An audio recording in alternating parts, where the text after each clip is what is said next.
अमेरिकी राष्ट्रपति Donald Trump ने एक बार फिर टैरिफ की धमकी दी है। इस बार ट्रंप के निशाने पर फार्मा इंडस्ट्री है। अमेरिकी राष्ट्रपति डोनाल्ड ट्रंप ने विदेशी दवाओं पर 200% टैरिफ लगाने की धमकी दी है। यानी सिर्फ एक फैसले से विश्व की फार्मा इंडस्ट्री, मरीजों का इलाज और भारत जैसे दवा एक्सपोर्टिंग देशों की अर्थव्यवस्था तक हिल सकती है।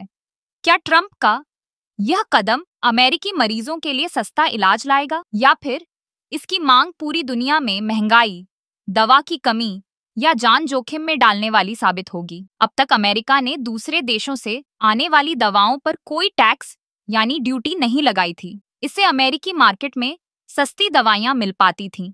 लेकिन हाल ही में यूरोप के साथ ट्रेड डील में 15% टैक्स लगाकर पहला कदम उठा लिया। अब ट्रंप कह रहे हैं कि 200% टैरिफ लगाने पर विचार कर रहे हैं। विशेषज्ञों का मानना है कि इतनी बड़ी टैरिफ से दवाइयों के दाम घटने के बजाय और बढ़ सकते हैं। अमेरिका में सस्ती जेनरिक दवाइयों की मांग घटेगी, जिससे मरीजों पर सीधी मार पड़ेगी। अगर टैरिफ 200% लगा तो दवा की कीमतों में 10 से 14% तक महंगाई आ सकती है। हेल्थ केयर इंश्योरेंस प्रीमियम भी बढ़ सकता है, क्योंकि दवा कंपनियां अपनी लागत ग्राहकों पर डाल देंगी। खास बात यह है कि अमेरिका की दवा सप्लाई का 47% जेनेरिक दवाएं भारत से आती हैं। ऐसे में ट्रंप के टैरिफ से भारत की फार्मा इंडस्ट्री पर सीधा असर पड़ेगा।